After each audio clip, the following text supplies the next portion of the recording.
దారిలో ఉన్న నా జీవితమును మేళ్లతో నింపితివి.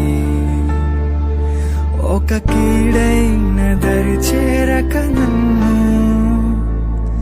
తండ్రిగా కాచావ స్తోత్రం.